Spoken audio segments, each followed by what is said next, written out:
Today I want to share with you the reason why 99% of men fail. The reason they fail comes down to one single word: goals. People don't have goals. They don't know where they're going. They don't know what they want. They wake up like accidents. They wake up with no purpose. They wake up with no sense of direction. They don't know what they want. They don't know who they want. They don't know who they are. So today I want to talk to you about goals. Now, goals are very much like archery. In order for you to hit the target, you must first have a target. The first step in goal setting is your ability to determine where you will shoot. The second variable is you have to aim. You need to understand that having a goal alone is not enough. You need to make a concise plan. You need to take into account the wind. You need to take into account the humidity, the distance, the different things that are in your way in order for you to hit your goal. Once you've calculated all the different variables that it takes, and you begin to understand the nature of achieving this goal, because you don't just go and not aim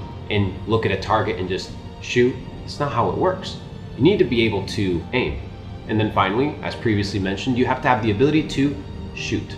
This means you have to have the intention of taking action. Having a goal, understanding the nature of the goal and the things necessary to accomplish the goal mean nothing without shooting, without taking action. If you want to become successful in your life, you have to be able to understand your goal, have a goal, understand the variables in the nature of achieving this goal, of hitting the target, and then finally, you have to shoot. You have to take action. You have to be the decision maker, and you have to understand that whether you hit the target or not, that you are responsible alone for that shot. Nobody else is responsible for you.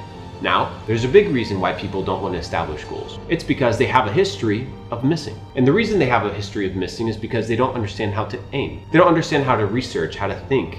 They don't understand how to be a person that is perspicacious enough to perceive the things around them in such a way whereby they can figure out how to accomplish the mission of hitting the target. And then finally, most people don't take action. They fantasize about their goals. They fantasize about their dreams. They fantasize. Some of them know all the research. Look at all these academics. They know so much. They understand the nature of this, how to execute this. But a lot of people don't do. You have to be able to shoot. You have to be able to take action. This is the nature of goal setting. This is the nature of accomplishing the things that you want to accomplish. In life, if you can do these three things, you can achieve whatever it is that you set your mind to. And ultimately, the goal is what? To hit the bullseye. The goal is to be precise. The goal is to achieve the desired result in the desired time frame, in the desired fashion. And all of this is refined through iteration, training. Your ability to train, your ability to set your goal, accomplish your goal by aiming and by working hard towards it.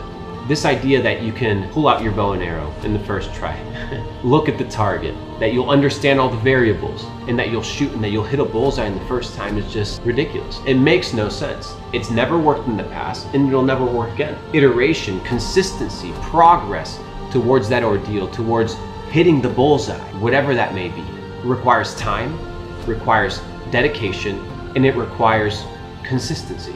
Now, consistency doesn't care about how you feel. It doesn't care about the conditions of the terrain. It doesn't care whether you feel like shooting or not shooting. Consistency dictates that you must go through these three steps every single time, every single day, in order to shoot and continue practicing towards accomplishing the bullseye. So in conclusion, in life, if you want to be successful, you need to know where you're going by understanding what you want and understanding who you are. You need to aim, understand the nature of your goal, where you want to go, how you want to live, the difficulties and the opportunities that come by achieving that goal. And then finally, you have to shoot. You have to execute. Talking is not enough. You must do. Now, most people fear the repercussions of doing because they're fully accountable and responsible. But if you want to succeed in life and you want to be in control and you want to be the decision maker and you want to live life on your own terms, then this is what it requires. This idea of health being the foundation of everything is where people need to start. So mental health, physical health, spiritual health. I won't go into details, but those are the three quadrants inside health. The second one is wealth, right? You need to be able to, well, in this case, wealth, we're just going to use it for money's sake. But when I talk about wealth, I talk about abundance, a lifestyle of abundance. You need to be able to create an abundant lifestyle. And that means you need to be able to have enough to be able to focus on yourself full time. You don't need $10 billion, right? It's not going to make you happy.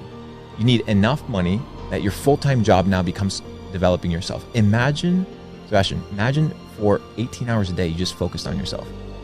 No business, no house, nothing. Like, it was all personal. You were just training on yourself. How far ahead would you be of any other person in any realm of human endeavor that you decided to pursue? You'd be so far ahead, it would be unbelievable. So the second one is this idea of wealth. Develop habits that allow you to create a life of abundance. The last one is focus on the things that have meaning and purpose, because a lot of people get caught up by the material bullshit. They get caught up by the system. They get caught up by the things of the world. And when it's all said and done, they die and they're forgotten, and the things that they've built crumble. And I know a lot of people listening, they have existential questions on eternity. They have existential questions on the future of life, and they have concerns. And I think that a fair amount of time of your life should be allocated to the pursuit of what is the meaning of life and why am I here? So I think you have to have health as your foundation, your operating system to continue keeping you alive. You need to have wealth, a life of abundance, so that you can be able to operate freely. And I think you need to be able to focus on the spiritual side, be able to focus on things that transcend the day-to-day. And I think that would allow you to live a life of purpose.